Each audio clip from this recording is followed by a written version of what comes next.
KTU 2019 scheme civil എഞ്ചിനീയറിങ്ങിൻ്റെ S5 structural analysis 1ൻ്റെ module 4 കേബിൾസിൻ്റെ തിയറിയാണ് നമ്മളിന്ന് ഡിസ്കസ് ചെയ്യുന്നത്.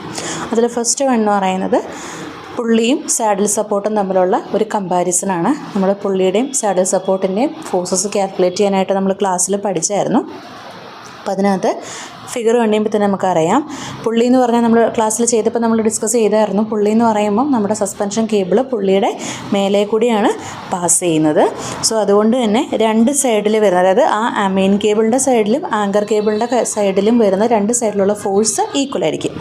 അതേസമയം സാഡിൽ സപ്പോർട്ടാണെങ്കിൽ നമ്മൾ സാഡിലിൻ്റെ മേലെ കൂടെ, അതിൻ്റെ മേലെ കൂടെ കയറി വരുന്നില്ല കേബിൾ. ഒരു സൈഡിലോട്ട്, സാഡിലിൻ്റെ ഒരു സൈഡിലോട്ട് മെയിൻ കേബിളും മറ്റേ സൈഡിലോട്ട് ആങ്കർ കേബിളുമാണ് കണക്ട് ചെയ്യുന്നത്.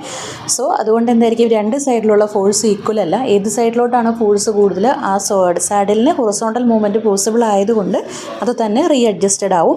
സോ അതിന് മൂവ്മെൻറ്റ് പോസിബിൾ ആയതുകൊണ്ട് രണ്ട് സൈഡിലും ഈക്വൽ ഫോഴ്സ് വരില്ല. ദെൻ രണ്ടാമത്തെ പോയിൻ്റ് എന്ന് പറഞ്ഞാൽ നമ്മൾ പറഞ്ഞ പോലെ ഹൊറിസോണ്ടൽ ഫോഴ്സ് പുള്ളിക്കകത്ത് പോസിബിൾ അല്ല, അതേസമയം സാഡിൽ ഹൊറിസോണ്ടൽ ഫോഴ്സ് പോസിബിൾ ആണ്. പിന്നെ horizontal and vertical force calculate ചെയ്യാനുള്ള ഇക്വേഷനാണ് നമ്മൾ ക്ലാസ്സിൽ പ്രോബ്ലം വർക്കൗട്ട് ചെയ്തപ്പോൾ ഡിസ്കസ് ചെയ്തായിരുന്നു. നെക്സ്റ്റ് എന്ന് പറഞ്ഞാൽ 3 മാർക്കിന് ചോദിച്ചിട്ടുള്ളതാണ്. അതായത് നമ്മളൊരു കേബിളിലോട്ട് ത്രൂ ഔട്ട് ഒരു UDL ആക്ട് ചെയ്യണമെന്ന് വിചാരിക്കുക. അങ്ങനെയാണെങ്കിൽ ആ കേബിൾ ഡിഫ്ലക്ഷൻ കഴിയുമ്പോൾ വരുന്ന ഷേപ്പ് പരാബോളയുടെ ആണെന്ന് പ്രൂവ് ചെയ്യാം.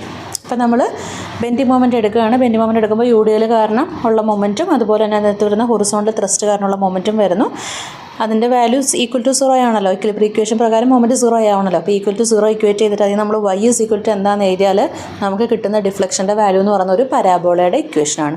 സോ കേബിളിൻ്റെ ഷേപ്പ് എന്ന് പറയുന്നത് ഒരു പരാബോളയുടെ സിമിലർ ആണെന്ന് നമുക്ക് പറയാനായിട്ട് പറ്റും. നെക്സ്റ്റ് ടോപ്പിക് എന്ന് പറയുന്നത് സസ്പെൻഷൻ ബ്രിഡ്ജാണ്. സസ്പെൻഷൻ ബ്രിഡ്ജ് നമുക്കറിയാം എന്താണ്, ഒരു സസ്പെൻഷൻ കേബിൾ മെയിനായിട്ടുള്ള ടവറിൻ്റെ മേലിൽ കൂടെ പ്രൊവൈഡ് ചെയ്തിട്ടുണ്ട്. സോ അതിനെ കണക്ട് ചെയ്തിട്ട് വേർട്ടിക്കലായിട്ട് നമ്മൾ കുറച്ച് കേബിൾസും പ്രൊവൈഡ് ചെയ്തിട്ടുണ്ട്. ഈ ഒരു അറേഞ്ച്മെൻറ്റുള്ള ബ്രിഡ്ജസാണ് സസ്പെൻഷൻ ബ്രിഡ്ജസ് എന്ന് പറയണേ. അത് നമുക്ക് 2 ടൈപ്പാണ് ഉള്ളത്. അൺസ്റ്റിഫൻഡും ഉണ്ട്, അതുപോലെ തന്നെ വിത്ത് സ്റ്റിഫൻഡ് ഗേർഡറുള്ള ടൈപ്പും ഉണ്ട്.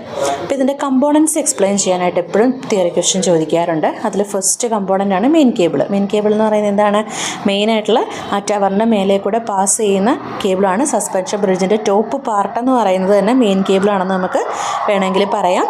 അത് നമ്മൾ എന്ത് ചെയ്യും, 2 എൻഡിലും അതിനെ ആങ്കർ ചെയ്ത് വെച്ചിട്ടുണ്ട്. അത് ചെയിനോ അല്ലെങ്കിൽ സ്റ്റീലോ അങ്ങനത്തെ മെറ്റീരിയൽ വെച്ചിട്ട് നമുക്ക് പ്രൊവൈഡ് ചെയ്യാനായിട്ട് പറ്റും. അതാണ് മെയിൻ കേബിൾ എന്ന് പറയുന്നത്.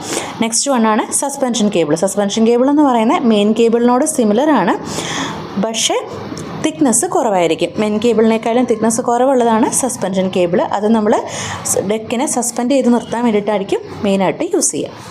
നെക്സ്റ്റ് പാർട്ടാണ് ടവർ. ടവർ എന്ന് പറയുന്നത് എന്താ, നമ്മുടെ മെയിൻ കേബിൾ പോകാൻ വേണ്ടിയിട്ട് അല്ലെങ്കിൽ മെയിൻ കേബിളിന് പാസ് ചെയ്യാൻ വേണ്ടിയിട്ട് ഒരു സപ്പോർട്ടായിട്ട് നമ്മൾ കൊടുക്കുന്നതാണ് ടവേഴ്സ് എന്ന് പറയുന്നത്. അത് വെർട്ടിക്കൽ മെമ്പേഴ്സാണ്. അത് നമുക്ക് പറഞ്ഞിരുന്നു കേബിളിന് പരാബോളിക് ഷേപ്പ് പ്രൊവൈഡ് ചെയ്യണമെന്ന്. അപ്പോൾ അങ്ങനെ കൊടുക്കാൻ കൂടിയിട്ട് വേണ്ടിയിട്ടാണ് നമ്മൾ ടവേഴ്സ് കൊടുക്കുക. അടുത്ത കമ്പോണൻ്റാണ് പിയർ. പിയർ എന്ന് പറയുന്നത് നമ്മുടെ ടവറിന് താഴെ കൊടുക്കുന്ന ഫൗണ്ടേഷൻ. നമുക്കിതിനെ പ്രോപ്പറായിട്ട് ഫേമായിട്ട് നമുക്ക് നിർത്തണമല്ലോ ഗ്രൗണ്ടിൽ. സോ അതിന് നമ്മൾ കൊടുക്കുന്ന ഫൗണ്ടേഷനാണ് ആര്, പിയർ എന്ന് പറയുന്നത്. ആൻകറേജ് എന്ന് പറഞ്ഞാൽ ഈ മെയിൻ കേബിളിനെ നമുക്ക് സ്റ്റിഫായിട്ട് നിർത്താൻ വേണ്ടിയിട്ട് എന്ത് ചെയ്യണം, അതിനെ കറക്റ്റായിട്ടൊന്ന് ടൈ ചെയ്ത് വെക്കണ്ടേ. സോ അതിന് വേണ്ടിയിട്ട് നമ്മൾ കൊടുക്കുന്ന ആ ഒരു സപ്പോർട്ടാണ് ആൻകറേജ് എന്ന് പറയുന്നത്. ദെൻ ലാസ്റ്റ് നമ്മുടെ ടോപ്പിക് എന്ന് പറയുന്നത് സസ്പെൻഷൻ ബ്രിഡ്ജിൻ്റെ അഡ്വാൻറ്റേജും ഡിസഡ്വാൻറ്റേജുമാണ്. അഡ്വാൻറ്റേജ് എന്ന് പറഞ്ഞാൽ എന്താ, നമുക്ക് കുറച്ച് മെറ്റീരിയലേ ആവശ്യമുള്ളൂ. എർത്ത് പോലത്തെ ഫോഴ്സസിനെ വിത്ത്സ്റ്റാൻഡ് ചെയ്യാനായിട്ട് കേപ്പബിളാണ്. അതുപോലെ സ്ട്രെയിറ്റ് ആയിട്ട് നമ്മളിപ്പോൾ ബ്രിഡ്ജ് കൊടുക്കുകയാണെങ്കിൽ ലോങ്ങർ സ്പാൻ വേണ്ടി വരുന്നിടത്തൊക്കെ നമുക്ക് ഈ ഒരു സസ്പെൻഷൻ ബ്രിഡ്ജ് പ്രൊവൈഡ് ചെയ്യാനായിട്ട് സാധിക്കും. അതിൻ്റെ ഡിസഡ്വാൻറ്റേജസ് എന്താ പറയുക, ഇതിന് സ്റ്റിഫ്നെസ് കുറവായിരിക്കുമല്ലോ. അപ്പോൾ അതുകൊണ്ട് തന്നെ ഒരുപാട് വൈബ്രേറ്റിംഗ് ഫോഴ്സ് വന്നിട്ടുണ്ടെങ്കിൽ ഇതിൻ്റെ സേഫ്റ്റി നമ്മൾ കണക്കാക്കണം. സോ അത്രയും ഇതായിട്ട് വേണം, നമ്മൾ കെയർഫുള്ളായിട്ട് വേണം ഡിസൈനൊക്കെ ചെയ്യാൻ വേണ്ടിയിട്ട്. ദെൻ സെക്കൻഡ് വൺ എന്ന് പറയുന്നത് ബാക്കിയുള്ള ബ്രിഡ്ജുകളെ അപേക്ഷിച്ച് നോക്കുമ്പോൾ സ്റ്റിഫ്നെസ് എങ്ങനെയായിരിക്കും, കുറവായിരിക്കും.